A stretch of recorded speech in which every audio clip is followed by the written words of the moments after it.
The morning sun crested over Trinity, Texas, painting the dusty Main Street in shades of amber and gold, and Margaret Calloway knew that if she didn't sell enough wildflowers today, she and her younger brother wouldn't eat tonight. She arranged the bundles carefully on the weathered wooden table, her fingers gentle on the delicate petals of bluebonnets and Indian paintbrush she'd gathered before dawn from the meadows outside town. It was April of 1882, and the spring blooms were at their peak, bursting with color against the browns and grays of the frontier settlement.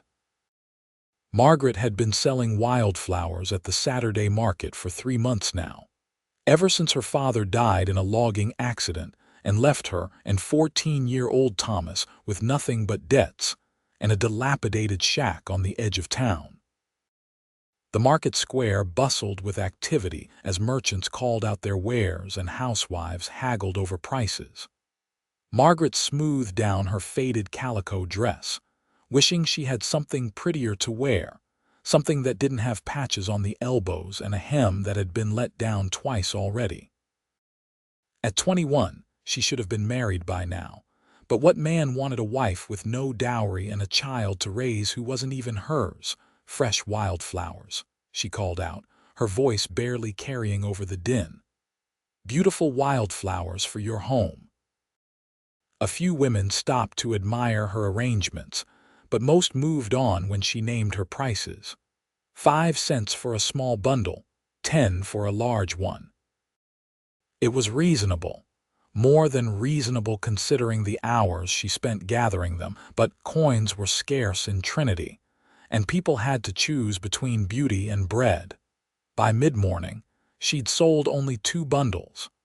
Margaret tried not to let despair settle in her chest. Thomas was at home, probably working on the firewood like she'd asked, and she'd promised him a proper meal tonight.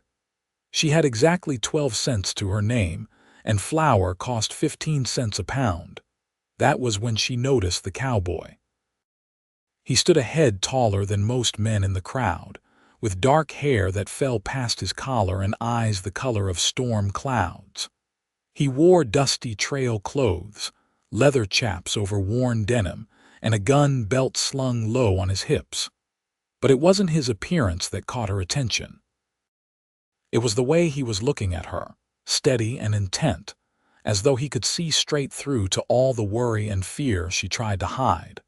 Margaret quickly looked away, busying herself with rearranging flowers that didn't need rearranging. Men didn't look at her like that. Men looked through her, past her, at prettier girls with fuller figures and brighter prospects. But when she glanced up again, he was closer, weaving through the crowd with the easy grace of someone comfortable in his own skin. Her heart hammered against her ribs for no reason she could name. "Madam," he said, stopping at her table. His voice was deep, roughened by trail dust and open spaces. "Those are mighty pretty flowers." "Thank you," Margaret managed, forcing herself to meet his eyes. Up close they were even more striking, gray shot through with silver. 5 cents for a small bundle, 10 for a large one. He surveyed her table, his expression thoughtful. She had perhaps 40 bundles laid out, representing every wildflower she'd been able to find in 3 hours of searching that morning. Bluebonnets, Indian paintbrush, Mexican hats, black-eyed Susans, and delicate purple prairie verbena. "I'll take them," he said. Margaret blinked. "Which ones?" "All of them." She stared at him, certain she'd misheard. "All of them. Every last flower on this table." He was already reaching for his pocket, pulling out a worn leather wallet. Margaret's mind raced, calculating quickly. If she averaged 7 cents per bundle, that would be nearly $3. $3 would feed her and Thomas for 2 weeks, maybe 3 if she was careful. "That's too much," she heard herself say, and immediately wanted to kick herself. What was wrong with her? Here was someone willing to buy her out completely, and she was arguing with him. But the cowboy just smiled, a slow, genuine expression that transformed his weathered face. Not for flowers as beautiful as these. How much do I owe you? With shaking hands, she counted the bundles, then recounted them to be sure. $2.80, she said, her voice barely above a whisper. He counted out the coins without hesitation, placing them in her palm. His fingers brushed hers, rough and warm, and Margaret felt a strange flutter in her stomach that had nothing to do with hunger. "I'll need something to carry them in," he said. She scrambled to help him gather the bundles, wrapping them in old newspaper she'd saved for this purpose. As they worked, she couldn't help stealing glances at him, wondering what kind of man bought 40 bundles of wildflowers. A man courting someone, surely. Some lucky woman was about to receive a remarkable gift. The thought created an unexpected hollowness in her chest. When they'd bundled the last of the flowers, the cowboy gathered them in his arms, the bright blooms almost comical against his rugged appearance. He started to turn away, then paused. "What's your name, madam?" he asked. Margaret Calloway." "Isaiah Carter," he said, inclining his head. "It's been a pleasure doing business with you, Miss Calloway." Then he turned and walked away, carrying every flower she'd spent the morning displaying. Margaret watched him go, clutching the coins in her fist, feeling oddly bereft despite having more money than she'd made in the past month combined. She was packing up her empty table when she saw him returning, her breath caught. Had he changed his mind? Was he going to demand his money back? But no, his arms were still full of flowers. Isaiah Carter stopped in front of her table and with great ceremony set down every single bundle of wildflowers. "What are you doing?" Margaret asked, confusion making her voice sharp. "Giving them back to you," he said simply. "But you bought them." "You paid for them." "I did, and now they're mine to do with as I please." He met her eyes, and something in his gaze made her knees feel weak. "And it pleases me to give them to you." Margaret shook her head, trying to make sense of what was happening. "I don't understand." "You were calling out your wares like you were apologizing for existing," Isaiah said, his voice gentle. "You should never apologize for existing, Margaret Calloway, and you shouldn't have to choose between beauty and survival." He gestured to the flowers. "Now you have both." Before she could formulate a response, before she could thank him or question him or do anything but stand there gaping like a landed fish, he tipped his hat and walked away again, disappearing into the crowd. Margaret looked down at the flowers, then at the coins still clutched in her hand, then back at the flowers. Her vision blurred with sudden tears. She couldn't remember the last time someone had shown her kindness without expecting something in return. She couldn't remember the last time anyone had seen her at all. Around her, the market continued its bustling chaos, but Margaret stood in a bubble of stillness, surrounded by wildflowers and the lingering warmth of a stranger's compassion. She sold 12 more bundles that afternoon, her voice stronger now, her smile genuine. And when she went home to Thomas with money for food and flowers for their table, she couldn't stop thinking about gray eyes and a slow smile, and the way Isaiah Carter had said her name, like it was something worth remembering. That night, Margaret lay in her narrow bed, listening to Thomas's even breathing from his cot across the room. The wildflowers Isaiah had given her sat in a chipped ceramic pitcher on the windowsill, their sweet scent filling the small space. She traced patterns on the thin blanket, replaying the encounter in her mind, examining it from every angle like a prospector panning for gold. No one did something like that without reason. But what could his reason be? He didn't know her. He certainly didn't owe her anything. And he didn't seem to want anything from her in return, unless he was simply kind. The thought was almost more unsettling than any alternative explanation. Margaret had learned young that kindness was a commodity, traded and bartered like anything else. But Isaiah Carter had asked for nothing. He'd simply given. She finally drifted to sleep with questions still circling in her mind. The next morning, Sunday, Margaret and Thomas attended service at the small clapboard church on the east end of town.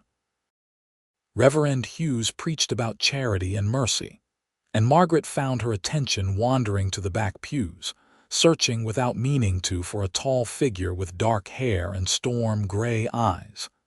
Isaiah Carter wasn't there.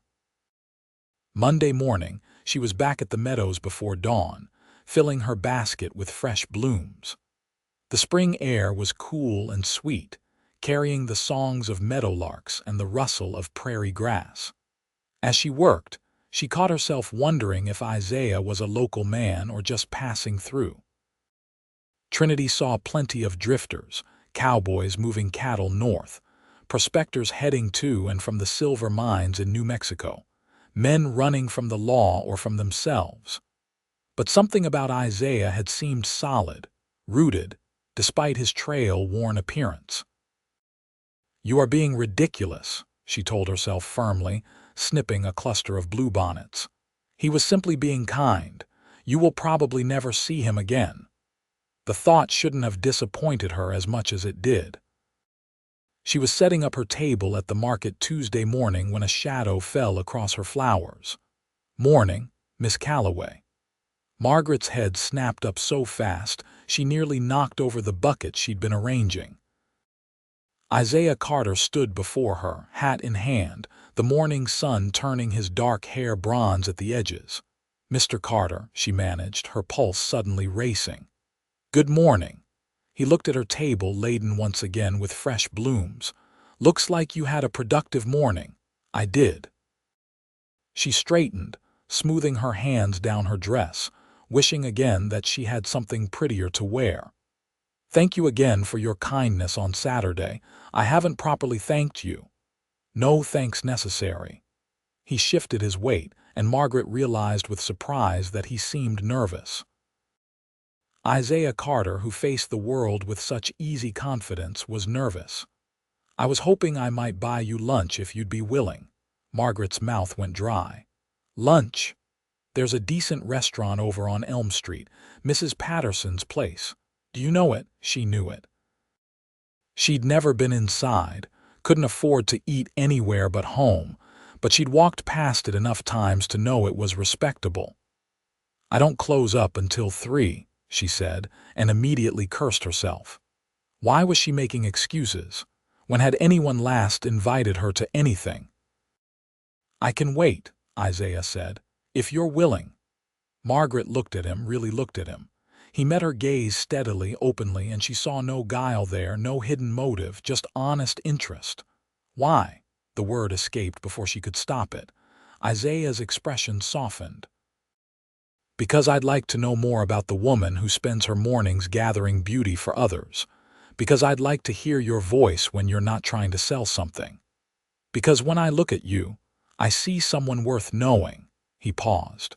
"And because I can't stop thinking about you." The last admission was quiet, almost shy, and it touched something deep in Margaret's chest that she'd thought long dormant.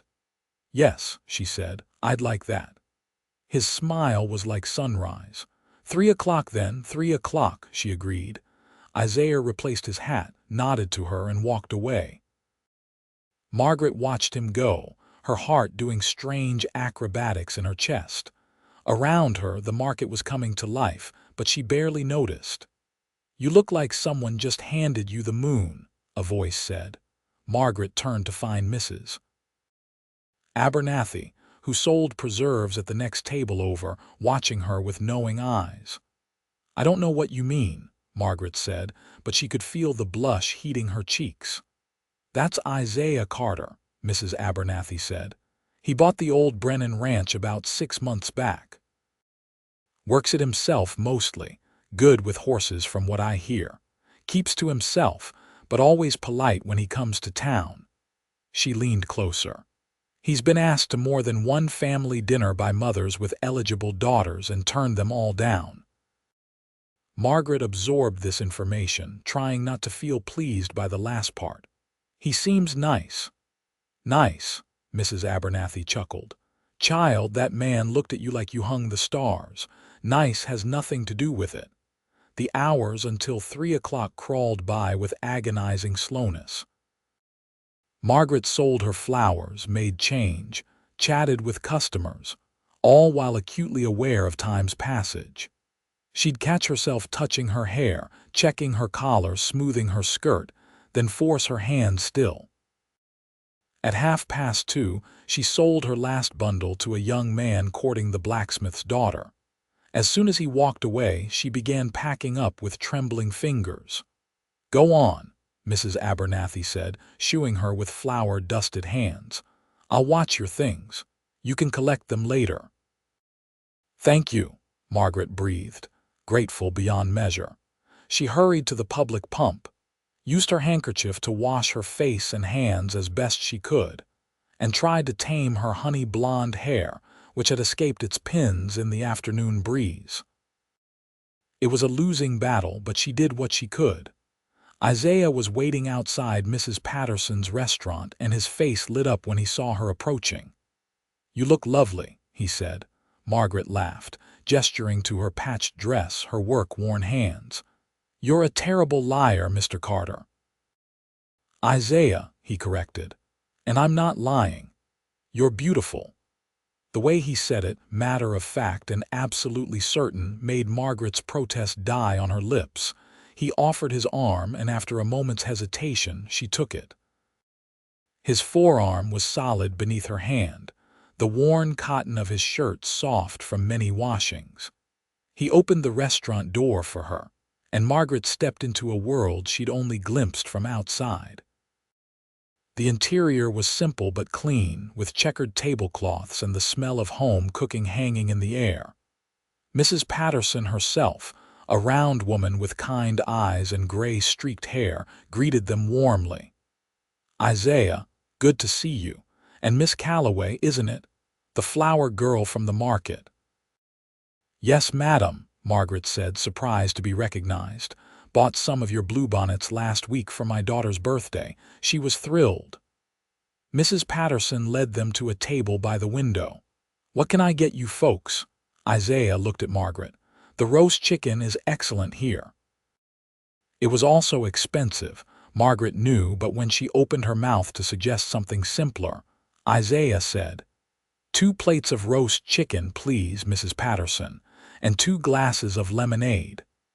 When they were alone, Margaret folded her hands in her lap, suddenly nervous. She wasn't used to this, sitting across from a man in a restaurant, being courted, because surely that's what this was.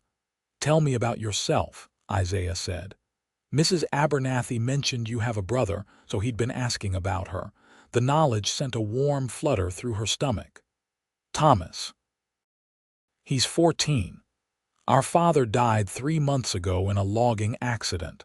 The words came easier than she expected. "He was a good man, but not a practical one. He left us with debts and not much else." "I'm sorry," Isaiah said, and she could hear the genuine sympathy in his voice. "So now I sell wildflowers and take in mending when I can. Thomas does odd jobs around town. We manage." She lifted her chin slightly, daring him to pity her, but Isaiah just nodded. "Sounds like you're doing more than managing. Sounds like you're surviving with grace." Margaret felt something tight in her chest loosen. "What about you? Mrs. Abernathy said you bought the Brennan Ranch." "Guilty." Isaiah smiled. "I grew up in Missouri, spent 10 years working cattle drives from Texas to Kansas, saved every penny I could. When the Brennan place came up for sale, I bought it. Always wanted land of my own."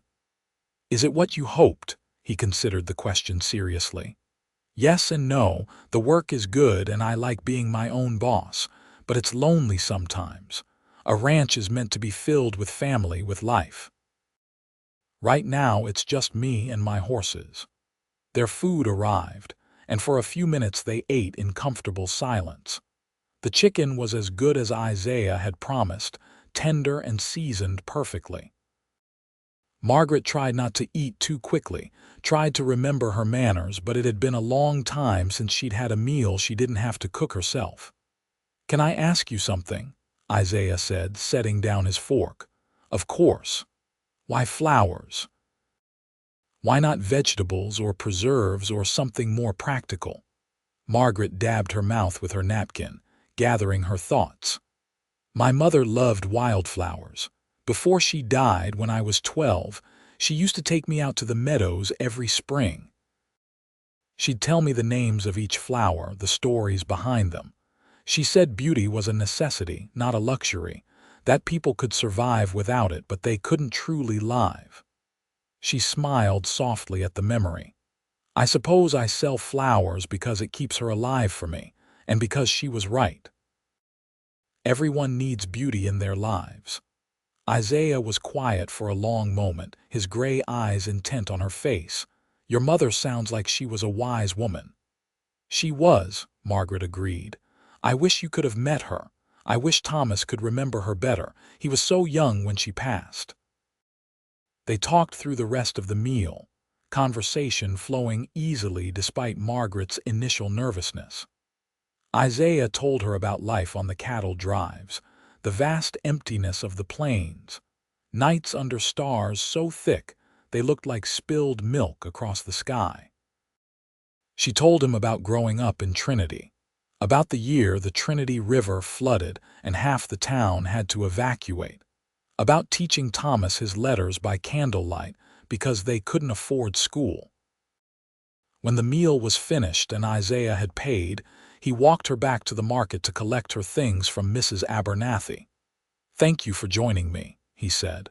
"I can't remember when I've enjoyed an afternoon more." "Thank you for inviting me," Margaret replied, "and for the meal." "It was wonderful. May I see you again?"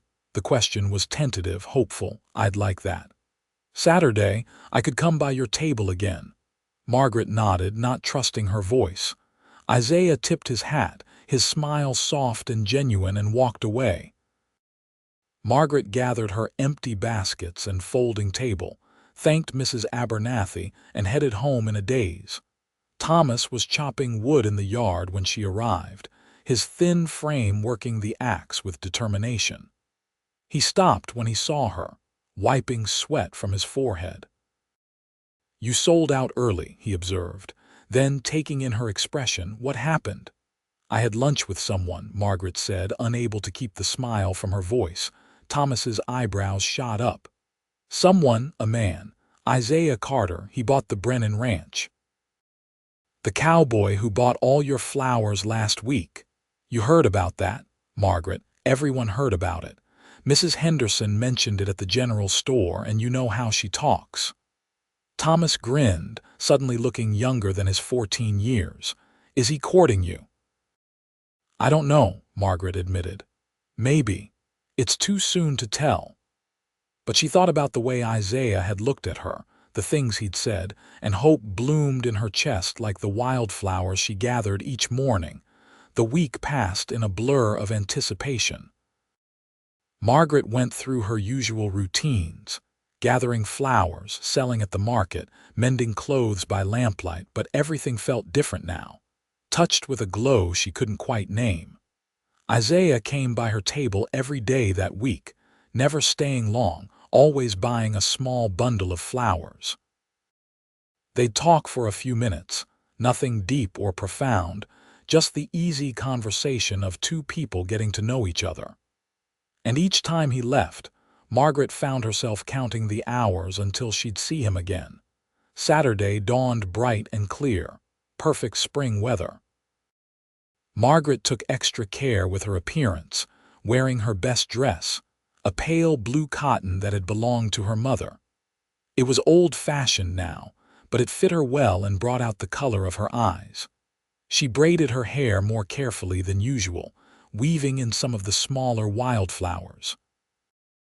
When Isaiah arrived at her table mid-morning, his reaction was everything she could have hoped for. He stopped dead in his tracks, his eyes widening. "Margaret," he breathed, "you look stunning." She blushed, pleasure and embarrassment warring in her chest. "You flatter me. I speak only truth." He stepped closer, lowering his voice so only she could hear. I was wondering if you might do me the honor of letting me drive you home this afternoon. I brought the wagon, and it seems silly for you to walk when I'm heading that direction anyway." "You're heading that direction." "I am now," he said with a slight grin. Margaret laughed, unable to help herself. "Then yes, thank you. That would be lovely." The afternoon seemed to fly by, customers coming and going in a steady stream. Margaret was so distracted she almost gave Mrs. Chen the wrong change, catching herself just in time.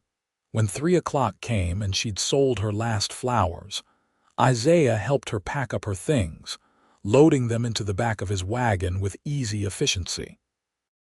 The wagon was sturdy, well-maintained, pulled by 2 horses that looked equally well cared for. He helped her up onto the seat, his hands warm and steady at her waist, then climbed up beside her. The street was busy with Saturday traffic, but Isaiah navigated it with practiced ease. "This is nice," Margaret said, relaxing into the seat. Her feet ached from standing all day, and it was a relief to sit, to let someone else do the work for a change. "I was thinking," Isaiah said, his eyes on the road ahead. "If you're not busy tomorrow, Sunday, maybe you'd like to see the ranch. I could drive you out after church. You could bring Thomas. I'd like to meet him." Margaret's heart skipped. Meeting family, letting Thomas meet Isaiah, felt significant, like crossing some invisible threshold. But wasn't that what she wanted? Hadn't she been hoping this was leading somewhere? "I think that would be wonderful," she said. "Thomas would love it. He's never been to a real ranch." They turned onto the dusty road that led to the edge of town where Margaret's small house sat. It was a modest building, little more than a shack really, with a sagging porch and gaps in the walls that let in the winter wind. Margaret usually felt a flush of shame when anyone saw where she lived, but Isaiah's expression didn't change. He simply pulled the wagon to a stop and jumped down, then helped her descend. Thomas emerged from the house, curiosity written all over his young face. He'd clearly been watching for them. "Thomas," Margaret said. "This is Isaiah Carter. Isaiah, my brother Thomas." Isaiah extended his hand, treating the 14-year-old boy with the same respect he'd show a grown man. "Pleased to meet you, Thomas. Your sister speaks highly of you." Thomas shook his hand, trying to hide his pleased surprise. "Nice to meet you too, sir. I've invited you both to the ranch tomorrow after church, if that suits you," Isaiah said. "I have a new mare who just foaled. Thought you might like to see the colt."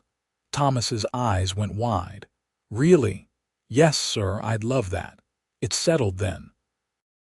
Isaiah unloaded Margaret's things from the wagon, setting them gently on the porch. "I'll pick you both up after the service tomorrow." After he left, Thomas turned to Margaret with barely contained excitement.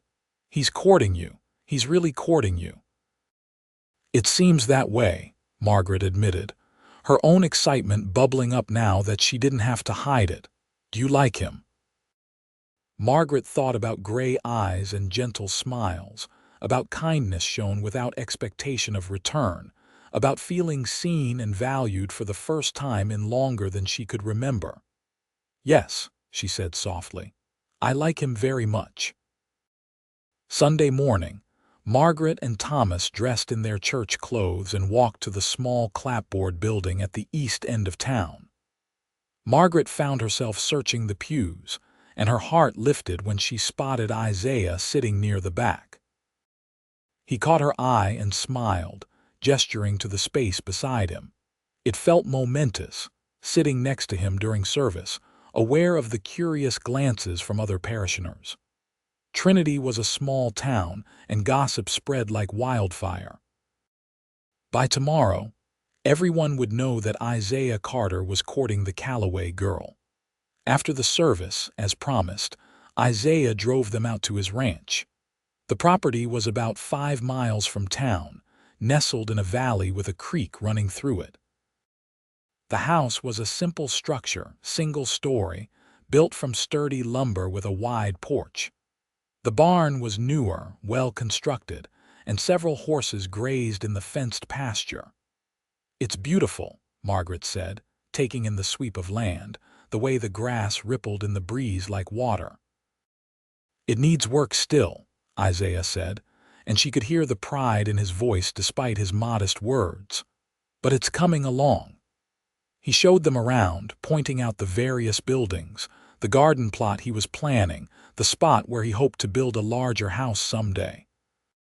Thomas peppered him with questions about the horses, the land, ranch life, and Isaiah answered each one patiently, treating the boy's curiosity with respect. In the barn, they visited the new foal, all long legs and curiosity. Thomas was enchanted, and even Margaret, who knew nothing about horses, had to admit the little creature was adorable. "You can come visit him anytime," Isaiah told Thomas. "I could use help around here, actually. If you're interested in earning some money, I've got plenty of work. Mending fences, mucking stalls, general maintenance. Nothing too difficult, but it needs doing." Thomas looked at Margaret with such hope that she felt her chest tighten. "If it's not too much trouble," she said to Isaiah. "No trouble at all. I'd appreciate the help." Isaiah's eyes met hers over Thomas's head, and she saw the understanding there.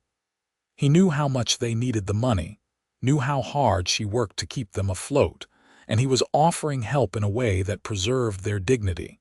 She could have kissed him for that alone.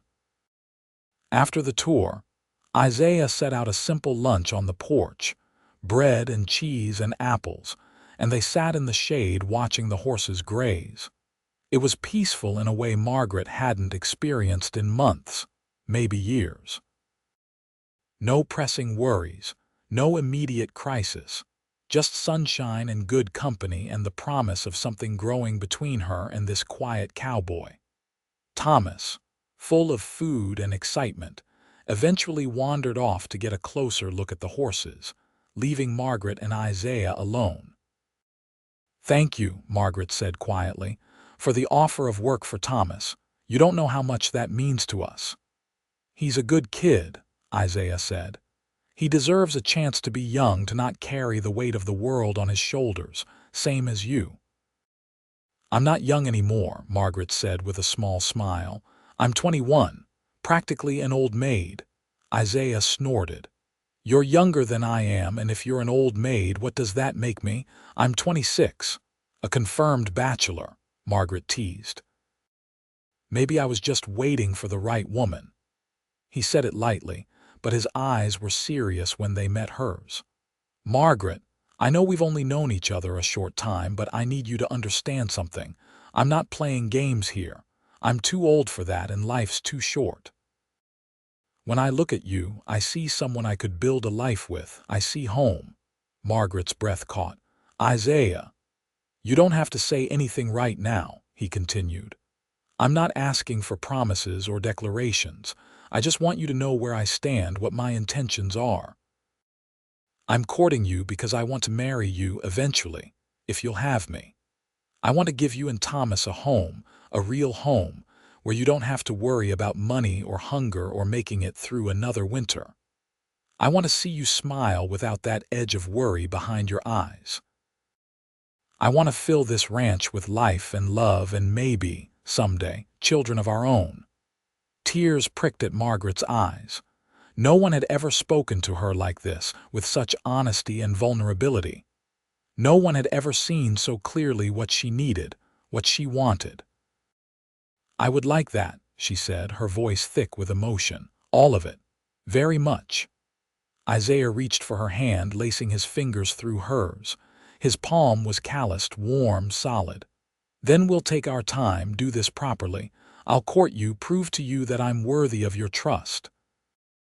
And when you're ready, when you're sure, you just say the word."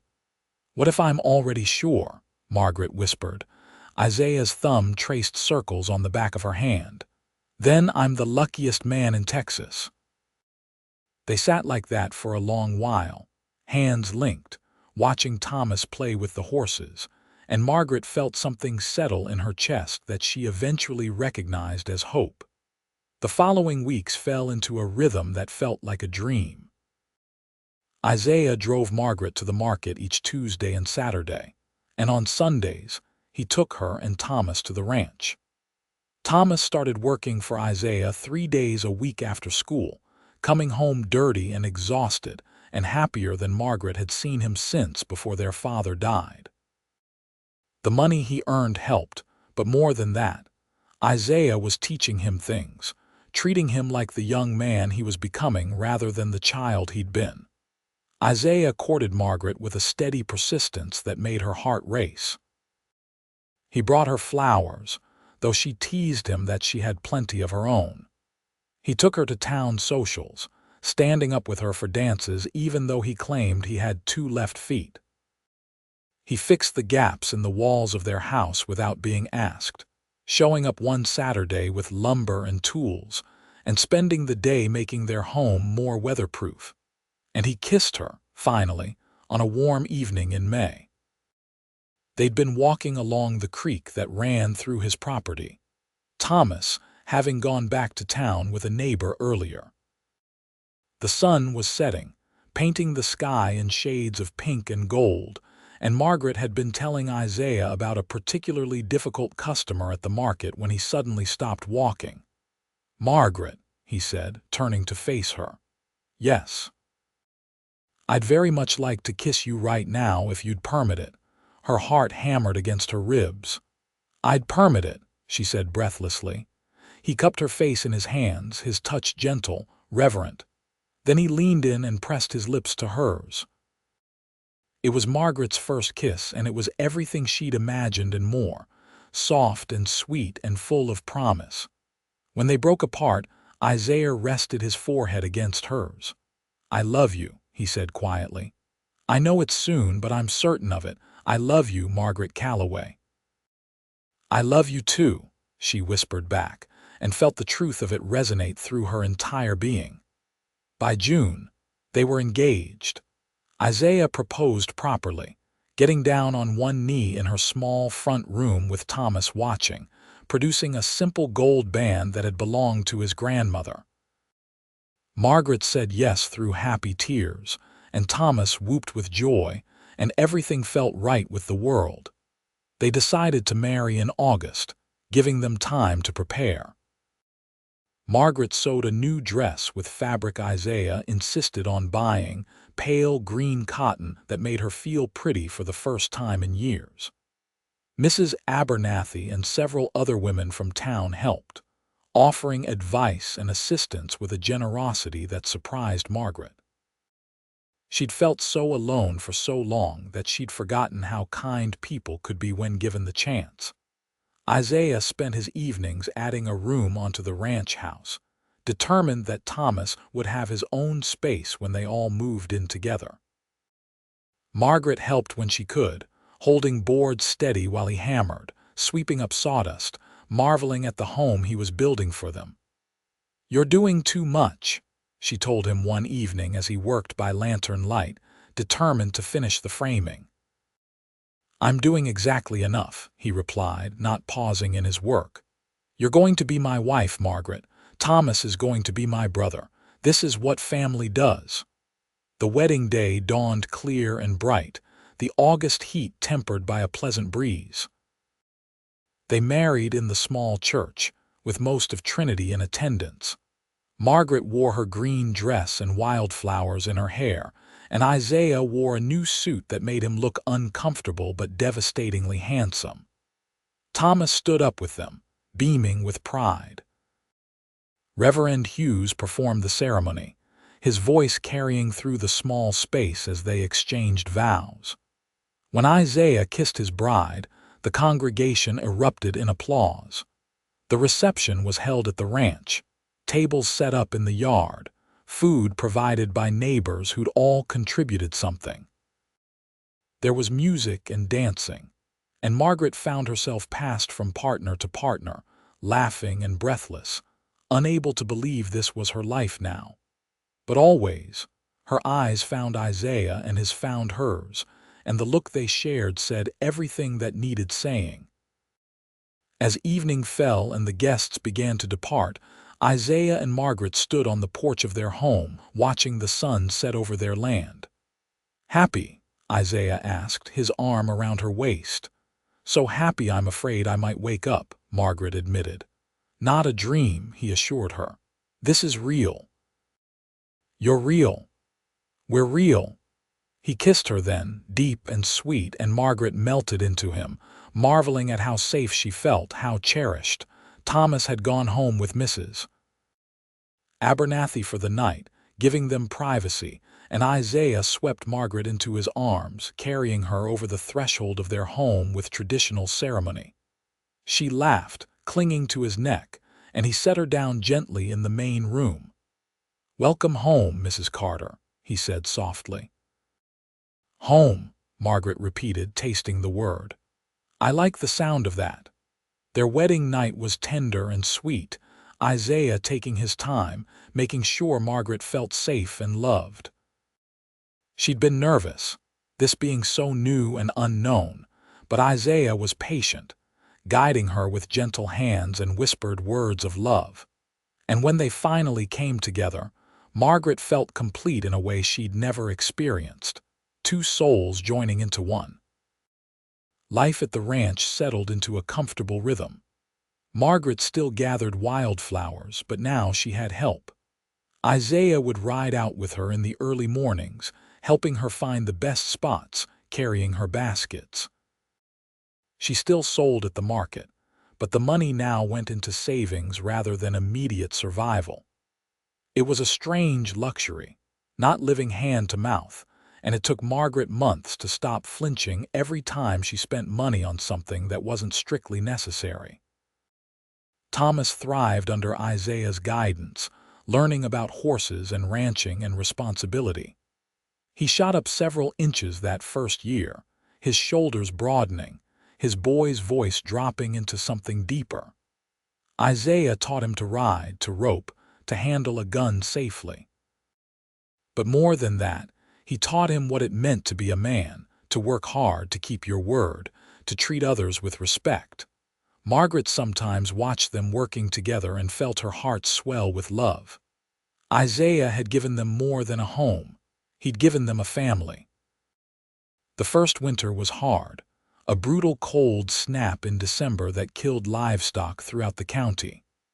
But Isaiah had prepared well, and their horses weathered it safely in the sturdy barn. They spent long evenings by the fire, Margaret mending or reading aloud while Isaiah carved small wooden figures, a hobby he'd picked up on the cattle drives. Thomas practiced his letters, determined to improve his education. Spring came again, and with it, wildflowers. Margaret went out gathering them as always, but now her basket was for her own home. She filled every room with blooms, bringing color and life and the sweet smell of the prairie indoors. It was in April, a year after she and Isaiah had first met, that Margaret realized she was pregnant. She'd suspected for a few weeks, the signs unmistakable to someone who'd helped her mother through pregnancies before she died. But she waited to be sure before telling Isaiah, afraid to give him false hope. When she was certain, she planned how to share the news. She wanted it to be special, this moment that would change their lives. On a Saturday evening after the market, after Thomas had gone to bed in his room, Margaret led Isaiah out to the porch. The stars were thick overhead, and the night air was soft with the promise of spring. "I have something to tell you," she said, taking his hands in hers. Isaiah's expression grew concerned. "Is everything all right? Everything is perfect." She smiled, tears already blurring her vision. "I'm having a baby. We're having a baby." For a moment, Isaiah just stared at her as if the words hadn't quite registered. Then his face transformed, joy breaking across it like sunrise. "A baby," he breathed. "You're sure?" "I'm sure." He let out a whoop that probably woke half the county, then swept her into his arms, spinning her around. Margaret laughed, clinging to him, sharing his joy. "We're having a baby," he kept repeating like he couldn't quite believe it. "Margaret, we're having a baby." He set her down gently, immediately concerned. "Should you be walking? Do you need to sit? What do you need?" "I need you to stop fussing," Margaret said, still laughing. "I'm pregnant, not made of glass." But Isaiah was already leading her to the rocking chair, making her sit, asking if she was hungry or thirsty or tired. His concern was endearing, if a bit overwhelming. Thomas, woken by the commotion, appeared in the doorway, rubbing his eyes. "What's happening?" "You're going to be an uncle," Margaret told him. "I'm having a baby." Thomas's sleepy confusion cleared, replaced by excitement. "Really? That's wonderful." Then, with teenage awkwardness, "Do I need to do anything?" "Just keep being yourself," Isaiah said, clapping him on the shoulder. "Though you might need to help out a bit more around here as your sister gets further along." "I can do that," Thomas said, puffing up with importance. The pregnancy progressed smoothly, though Margaret found the summer heat more oppressive than usual. She continued gathering wildflowers through her 6th month, until Isaiah finally put his foot down and insisted she needed to rest more. Thomas took over her market stall, selling the flowers she arranged at home, and proved to have a natural gift for salesmanship. Isaiah was attentive to the point of being overprotective, hovering constantly, worrying about every twinge or pain. Margaret found it exasperating and touching in equal measure. "Women have been having babies since the dawn of time," she reminded him. "I'm going to be fine." "You're not just any woman," Isaiah countered. "You're my woman, and that's my child you're carrying. I reserve the right to worry." The baby came in early December, a long, hard labor that left Margaret exhausted but euphoric. Isaiah paced outside the bedroom door with Thomas, both of them wearing grooves in the floor while Mrs. Abernathy and the midwife attended Margaret. When the baby's first cry rang out, Isaiah nearly broke the door down getting inside. "It's a boy, Mrs. Abernathy announced, placing the squirming bundle in Margaret's arms. "A healthy boy with a good set of lungs." Margaret looked down at her son, at his tiny red face and shock of dark hair, and felt her heart expand in ways she hadn't known possible. Isaiah knelt beside the bed, his eyes shining with tears. "He's perfect," he whispered. "Margaret, he's perfect." "He is," she agreed. "What should we name him?" They discussed names throughout the pregnancy, unable to decide. But looking at their son now, the answer seemed clear. "Jacob," Isaiah said, "after my father." "Jacob Carter," Margaret tested. "I like it." They let Thomas in to meet his nephew, and the teenager's face softened in wonder as he looked at the baby. "He's so small," Thomas said, voice awed. "You were this small once," Margaret told him. "Can I hold him?" Isaiah carefully transferred Jacob to Thomas's arms, showing him how to support the baby's head. Thomas stood frozen, barely breathing, like he held the most precious treasure in the world. "Hey there, Jacob," he said softly. "I'm your Uncle Thomas. I'm going to teach you all sorts of things, how to ride and rope and probably get in trouble." He looked up at Margaret and Isaiah, his young face serious. "I'll always look out for him, I promise." "We know you will," Margaret said, tears sliding down her cheeks. That first year with Jacob passed in a blur of sleepless nights and first smiles, of learning to be parents and marveling at every milestone. Isaiah proved to be a devoted father, changing diapers without complaint, walking the floor with a fussy baby in the middle of the night, his deep voice singing off-key lullabies. Thomas, now 16, split his time between helping with the ranch and continuing his education. Isaiah had hired a tutor from town, determined that Thomas would have opportunities they'd never had. The boy was bright, soaking up knowledge like a sponge, and he talked increasingly about maybe becoming a teacher himself someday. When Jacob was 18 months old, Margaret discovered she was pregnant again. "Already," Isaiah said, but he was grinning. "We're going to need a bigger house." "Or fewer children," Margaret teased. Never, Isaiah said firmly. I want a dozen. A full dozen Carter children running around this ranch. 12. Margaret's eyes widened. Isaiah Carter, I am not a brood mare. How about 6 then? We'll see how I feel after this one, Margaret said dryly. But secretly she loved seeing Isaiah as a father, loved the idea of filling their home with children. Their second child, born in the spring of 1885, was another boy. They named him Samuel, and he had Margaret's blonde hair and Isaiah's gray eyes. Where Jacob had been an easy baby, Samuel proved more challenging, colicky and fussy, but Isaiah and Margaret handled it with the confidence of experienced parents. Thomas graduated from his tutoring program that same year at 18 years old and announced his intention to attend the teaching college in Austin. It was a bittersweet moment, pride mixed with sadness at the thought of him leaving. I'll come back, Thomas promised. Trinity is home. But I need to do this, need to see what I'm capable of. We know, Isaiah said, embracing the young man Thomas had become. And we're proud of you. Your father would be proud of you. Margaret hugged her brother tight, remembering the scared 14-year-old boy he'd been, marveling at the man he'd become. Write to us, she demanded. Every week. I will, Thomas promised. He left in the fall, and the house felt emptier without him. But letters came regularly, filled with tales of college life and studies and new experiences. And he kept his promise, returning home for holidays and summers, each time more mature, more confident. Life continued its steady rhythm. The ranch prospered under Isaiah's careful management. Margaret's wildflower business had evolved. She now supplied several shops in town and even some in nearby Houston. Jacob and Samuel grew like weeds, full of energy and mischief and love. When Jacob was 5 and Samuel 3, Margaret found herself pregnant again. This time she hoped for a daughter. Isaiah just hoped for a healthy baby and a safe delivery. He'd been present for both previous births, holding Margaret's hand, wiping her brow, and the memories of her pain still haunted him.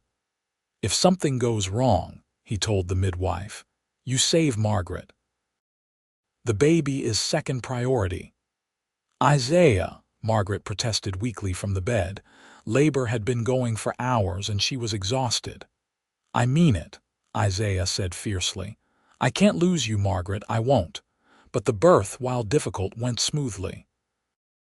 And when the midwife announced, it's a girl, Isaiah wept openly. They named her Mary after Margaret's mother, and she was indeed the daughter Margaret had hoped for. Small and perfect, with a cap of blonde hair and blue eyes that would eventually turn green like Margaret's. Isaiah was utterly besotted with his daughter, carrying her everywhere, talking to her constantly despite her inability to understand a word.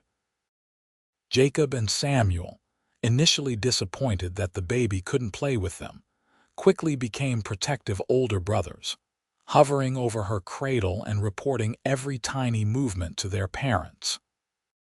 Thomas returned from college with his teaching certificate and took a position at the school in Trinity. At 21, he'd become a fine young man, responsible and educated, but still with the kindness that had always defined him. He courted and married a local girl, Sarah Montgomery, and they built a small house on land Isaiah had gifted him. The years passed peacefully. The ranch expanded, Isaiah hiring on additional help as the horse breeding program grew more successful. Jacob showed a natural affinity for horses, riding almost before he could walk, and Isaiah spent hours teaching him everything he knew. Samuel was quieter, more studious, showing an interest in business and numbers that suggested he might handle the ranch's finances someday. And Mary, growing into a spirited 5-year-old, had her mother's love of flowers and spent hours in the garden, talking to the plants like they could understand her. Margaret sometimes stood on the porch of their home, watching Isaiah work with the boys while Mary played nearby, and couldn't quite believe this was her life. The scared, desperate girl who'd sold wildflowers to survive felt like a different person, someone from another lifetime. "What are you thinking about?" Isaiah asked one evening, joining her on the porch after putting the children to bed. "How far we've come," Margaret said, leaning into his embrace. "Do you remember the day we met? I was so tired, so worried about making it through another day. I remember thinking you were the most beautiful thing I'd ever seen," Isaiah said. "All that worry and fear and exhaustion, and you were still trying to bring beauty into the world. I fell in love with you right then, standing at your table of wildflowers. Why did you buy them all?" Margaret asked. It was a question she'd never asked, too caught up in the whirlwind of their courtship and marriage and life together. "Really, why?" Isaiah was quiet for a moment, his arms tightening around her. "Because you looked like you were apologizing for existing, and it broke my heart. I'd spent 10 years on cattle drives, seeing hard men doing hard things, living hard lives. And here you were, this slip of a girl, trying to sell beauty in a world that didn't value it, and I thought that was the bravest thing I'd ever seen." He kissed the top of her head. "I bought them because I wanted you to know someone saw you, someone valued what you were trying to do. And I gave them back because you deserve to have beauty in your own life, not just provide it for others." Tears slipped down Margaret's cheeks. After all these years, he could still move her to tears with his words. "I love you," she whispered. "I will love you until the day I die and beyond." "And I love you," Isaiah replied. "My wildflower girl." More years passed, marked by the steady progression of seasons and the growth of their children. Jacob grew tall and strong, a natural horseman who could gentle the most skittish colt. At 16, he was already helping Isaiah run the ranch, showing maturity beyond his years. Samuel, at 14, had developed a head for business that impressed even the bank manager in town. And Mary, at 11, was becoming a beauty, with her mother's grace and her father's determination. Thomas and Sarah had 2 children of their own now, a girl and a boy, and Sunday dinners at the ranch were loud, chaotic affairs with children running everywhere, and love binding them all together. Margaret was 40 now, her blonde hair showing threads of silver, her hands marked by years of work. But she'd never felt more beautiful, because Isaiah still looked at her like she hung the moon, still reached for her hand without thinking, still kissed her goodnight every single night without fail. They were sitting on the porch one evening, watching the sunset paint the sky in brilliant colors, when Isaiah said, "Do you ever regret it? Marrying me, I mean. Taking on this life." Margaret turned to him, surprised. "Regret it? Isaiah, you gave me everything. You saved me." "You saved yourself," Isaiah corrected gently. "You were surviving long before I came along. I just gave you a soft place to land." "You gave me more than that," Margaret insisted. "You gave me a home, a family, love, purpose. Every morning I wake up beside you is a blessing I never thought I'd have." Isaiah pulled her close, and they sat in comfortable silence as night fell around them.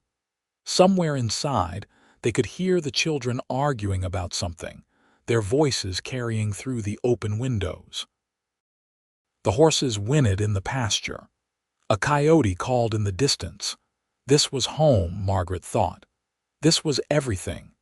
Jacob married at 19, a sweet girl from town named Emma who fit into their family like she'd always been there. They built a house on the far side of the ranch property and started their own family, giving Margaret and Isaiah their first grandchild, a robust boy they named Isaiah Jr.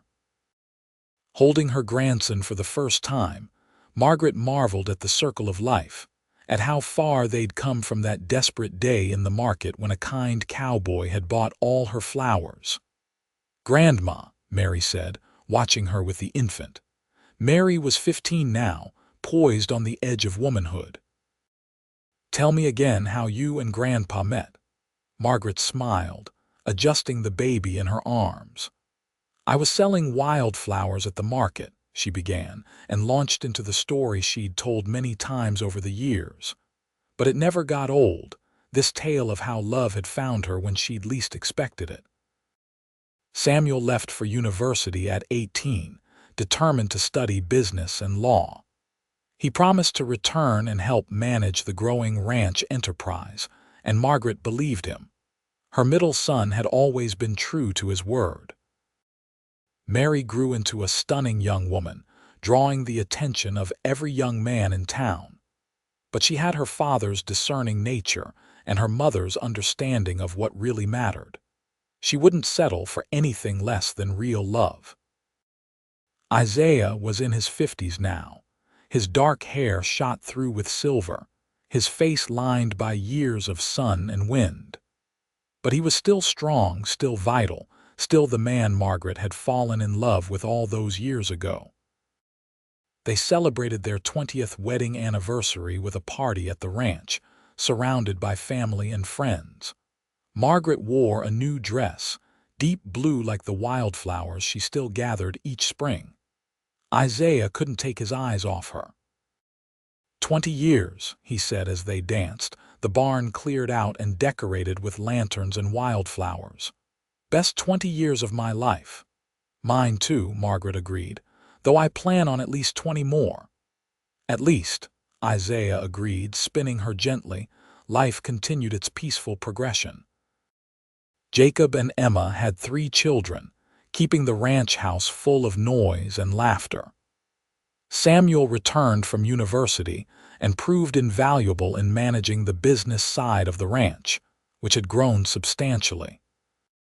He courted and married a sharp young woman named Grace who worked at the bank, and they settled into a house in town. Mary fell in love at 20 with a young doctor who'd set up practice in Trinity. He was kind and intelligent, and he looked at Mary the way Isaiah still looked at Margaret, like she was the most precious thing in the world. They married in the spring, and Mary's joy was so radiant it brought tears to Margaret's eyes. "My baby," she whispered to Isaiah as they watched their daughter walk down the aisle. "She'll always be our baby," Isaiah said, his own voice thick with emotion. "But she's found a good man. He'll take care of her." The ranch thrived, becoming one of the most successful horse breeding operations in Texas. Isaiah's reputation for quality and fair dealing spread far and wide, bringing buyers from across the country. But success never changed him. He remained the same honest, hard-working man who'd bought out a desperate flower seller at a market stall all those years ago. Margaret continued gathering wildflowers, though now it was more hobby than necessity. She turned the spare bedroom into a workroom where she dried flowers and created arrangements, teaching her granddaughters the craft her mother had taught her. Thomas retired from teaching after 25 years, respected and beloved by generations of students. He and Sarah moved into a small house near the ranch, and Sunday dinners became even more crowded with the addition of their grandchildren. Margaret was 50 when Isaiah took ill. It started small, a cough he couldn't shake, a tiredness that rest didn't cure. She tried not to worry, told herself it was just age catching up with them. But when he started losing weight, when the cough turned bloody, she insisted he see the doctor. The diagnosis was grim. Something in his lungs, the doctor said, probably from years of breathing trail dust and smoke. There was nothing to be done. Margaret felt her world tilt. "How long?" she asked, her voice barely functioning. "Months, maybe a year," the doctor said gently. "I'm sorry." She told Isaiah in their bedroom that night, both of them sitting on the edge of the bed they'd shared for 2 decades. "I'm not ready," she said through tears. "I'm not ready to lose you." Isaiah pulled her close and she felt moisture on his cheeks as well. "I'm not ready to leave you either," But Margaret, what a life we've had. What a beautiful, wonderful life. They told the children together, and the grief was overwhelming but also bound them closer. Jacob moved his family back to the main house to help. Samuel came out from town every day. Mary visited as often as her own family allowed. Isaiah declined slowly. There were good days where he seemed almost himself, sitting on the porch watching the horses, bouncing grandchildren on his knee. And there were bad days where the cough racked his body and the pain made him gasp. Through it all, Margaret stayed by his side, refusing to leave him for long. She held his hand, read to him, reminded him of their life together. "Remember the day we met?" she'd ask, and he'd smile despite the pain. "The Wildflower girl," he'd rasp. "My beautiful Wildflower girl." On a warm spring evening, with wildflowers blooming across the ranch and the setting sun painting everything gold, Isaiah called the family together. They gathered in the bedroom, children and grandchildren crowding close. "I want you all to promise me something," Isaiah said, his voice weak but clear. "Promise me you'll take care of each other. Promise me you'll remember that family is everything. And promise me you'll let your mother live, really live, after I'm gone. She's still young, still has so much life ahead of her." "Dad," Jacob started, his voice breaking. "Promise me," Isaiah insisted. They promised, through tears and embraces, and then gradually filed out until only Margaret remained. "I don't know how to do this without you," she whispered, lying beside him carefully, her head on his shoulder. "You're the strongest person I know," Isaiah said, his hand stroking her hair with familiar tenderness. "You survived before me. You'll survive after. But Margaret, don't just survive. Live, find joy. You've got so many years ahead of you, so much love to give." "I can't imagine loving anyone else," Margaret said. "I'm not asking you to, but don't close yourself off from the world. Keep gathering your wildflowers. Keep bringing beauty into the world. That's who you are, and I love you for it." He died 3 days later in the early morning hours with Margaret beside him. His passing was peaceful, a final breath and then stillness. Margaret held him, feeling the warmth slowly leave his body, and something inside her shattered. The funeral was the largest Trinity had ever seen. Isaiah had touched so many lives with his kindness and integrity that people came from across the state to pay their respects. Margaret moved through it in a daze, accepting condolences, being held up by her children when her legs threatened to give out. They buried him on a hill overlooking the ranch, with a simple stone marker and wildflowers covering the grave. Margaret stood there long after everyone else had left, unable to make herself walk away. "Come on, Mom," Jacob said gently, taking her arm. "Let's get you home." But home felt empty without Isaiah in it. Margaret wandered through the house they'd built together, seeing him everywhere. His hat hanging by the door, his chair by the fireplace, the wooden figures he'd carved over the years lining the shelves. The grief was overwhelming, drowning her. She stopped eating, stopped sleeping properly, stopped gathering wildflowers for the first time in decades. Mary moved home for a few weeks, worried about her mother. She brought her grandchildren, thinking they might bring Margaret out of her fog, and slowly, painfully, they did, because life continued even in the face of grief. The ranch needed managing. The grandchildren needed their grandmother. And somewhere deep inside, Margaret could hear Isaiah's voice telling her to live, really live. So she started gathering wildflowers again, though her baskets were watered with tears. She helped with the grandchildren, finding comfort in their innocent joy. She cooked Sunday dinners for the family, filling the house with life and love the way Isaiah would have wanted. The first year without him was the hardest. Every milestone, every holiday, every ordinary Tuesday felt wrong without Isaiah beside her.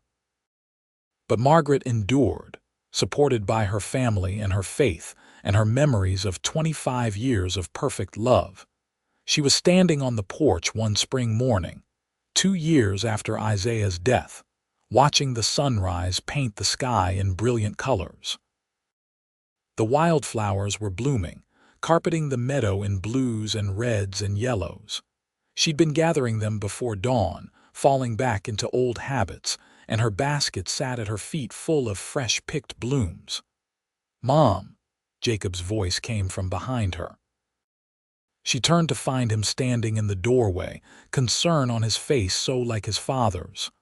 "I'm all right," she assured him. "Just remembering.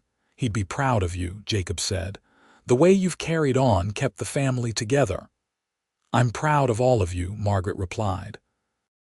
"Your father and we built something good here, something that will last." She was 53 years old, with silver threading through her blonde hair and lines marking her face. But she was still strong, still vital, still the woman who'd sold wildflowers at a market stall and caught a cowboy's eye. Mary had her 4th child that summer, another boy. Samuel's wife Grace was pregnant with their 3rd. Jacob's eldest daughter got engaged to a rancher's son from the next county. Life continued its circle, generation following generation. Margaret spent her days helping where she was needed, whether that was with the grandchildren or the ranch business or just being present for her family. And she still gathered wildflowers every spring, still filled the house with their beauty, honoring the memory of the woman she'd been and the man who'd loved her. On what would have been their 30th anniversary, Margaret climbed the hill to Isaiah's grave carrying a bundle of bluebonnets and Indian paintbrush. She sat beside the stone marker, arranging the flowers carefully. 30 years, she said aloud. 30 years since I became your wife. 25 years of having you beside me, 5 years of carrying you in my heart. She traced the carved letters of his name. I still miss you. Every day I miss you. But I'm doing what you asked. I'm living. Our children are thriving, our grandchildren are growing up strong and kind. You'd be so proud of them, Isaiah. The wind rustled through the grass, carrying the sweet scent of wildflowers, and for just a moment, Margaret could swear she felt Isaiah's presence, warm and comforting. I love you, she whispered. I will love you until we meet again. She sat there for a long time, remembering. The day they'd met, their wedding, the birth of each child, long evenings on the porch, hands linked, watching the sunset.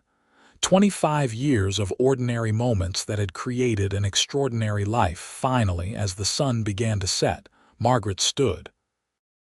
She kissed her fingers and pressed them to the stone marker, then made her way down the hill toward home. The house was full when she arrived. Her family gathered for Sunday dinner, as had become tradition. The table groaned under the weight of food. Children chased each other through the rooms. Laughter and conversation filled the air. Jacob raised his glass when everyone was seated. To Mom, he said, for holding us all together, for teaching us what it means to love and be loved, for being the strongest woman we know. To Grandma, the chorus went up, glasses lifting. Margaret felt tears prick her eyes, but they were good tears. Happy tears, because she was surrounded by love, by family, by the legacy she and Isaiah had built together. To your father, she said, lifting her own glass, who gave me all of this. Who saw me when I was invisible, who loved me when I felt unlovable, who built a life with me that continues beyond his time here. Everything good in my life started the day he bought all my wildflowers. And gave them back to you, Mary added softly. And gave them back to me, Margaret agreed, smiling through her tears. The years continued to pass. Margaret grew older, her children grew into middle age, her grandchildren became adults and started families of their own. The ranch prospered under Jacob's management, with Samuel handling the business end. Mary's husband became the most respected doctor in 3 counties, and Mary herself opened a shop in town selling dried flower arrangements, carrying on the tradition her mother and grandmother had started. Thomas lived to see his 80th birthday, surrounded by children and grandchildren and great-grandchildren. When he passed peacefully in his sleep, Margaret mourned the brother who'd been her responsibility, her companion, her friend for so many decades. They buried him near Isaiah, and Margaret felt the weight of being the last of her generation. But she wasn't alone. She'd never be alone. She was surrounded by family, by love, by the fruits of the life she'd built with Isaiah. On her 70th birthday, Margaret woke to find the house decorated with wildflowers. Every surface was covered in them, bluebonnets and Indian paintbrush and prairie verbena, just like the day Isaiah had bought out her stall at the market 50 years ago.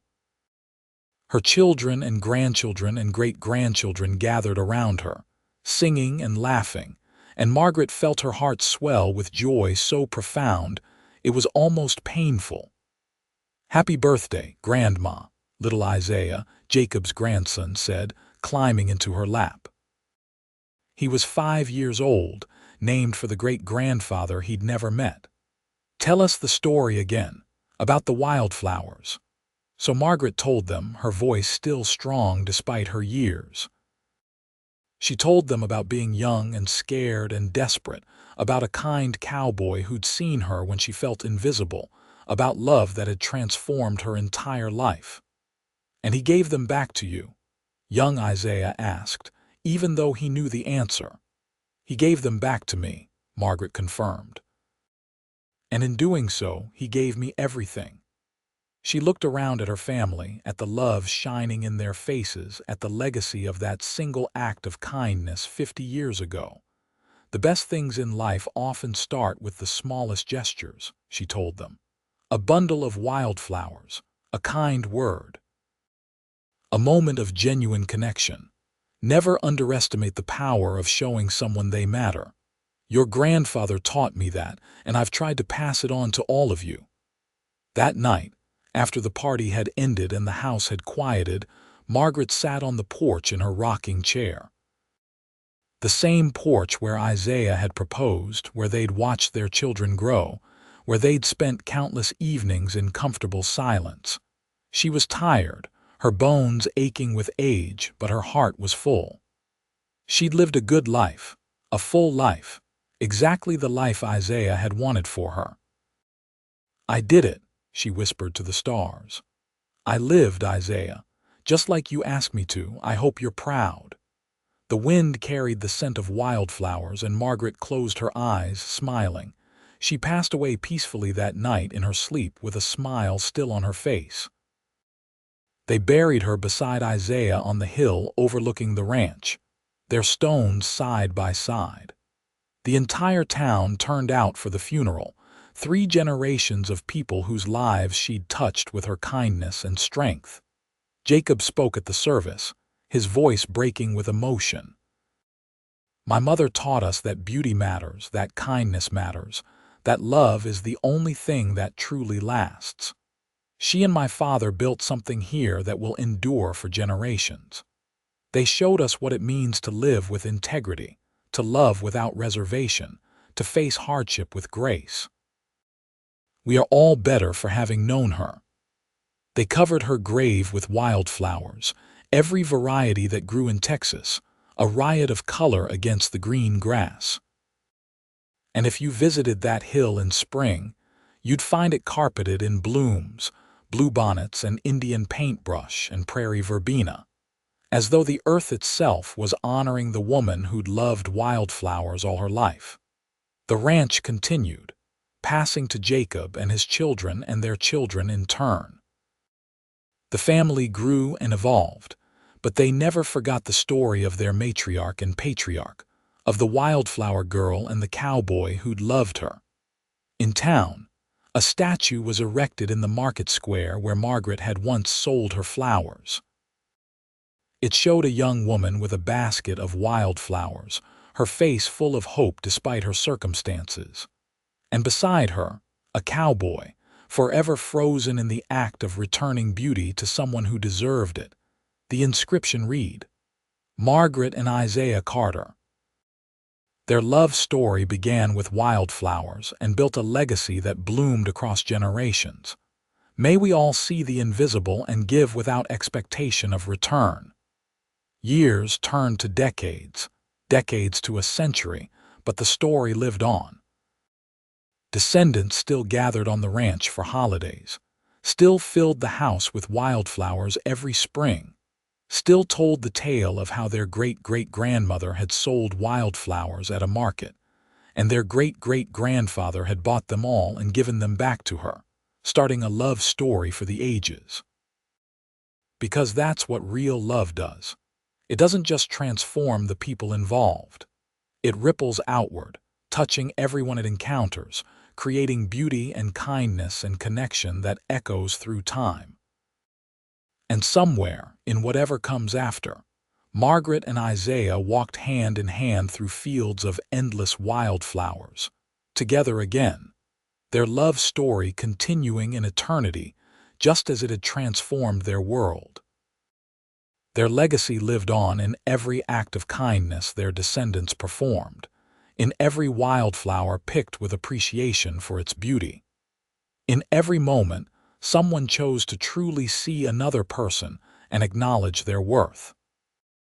The market in Trinity still operated every Tuesday and Saturday, and there was always someone selling wildflowers there, continuing a tradition that had started over 100 years ago with a desperate young woman and a compassionate cowboy. The vendors changed, but the flowers remained, bright spots of beauty in an often harsh world, reminding everyone who saw them that sometimes the smallest gestures create the most profound changes. And on spring mornings, when the wildflowers bloomed across the Texas prairie, people swore you could hear laughter on the wind, joyful and eternal, the sound of two souls who'd found each other against all odds and built a love that truly lasted forever.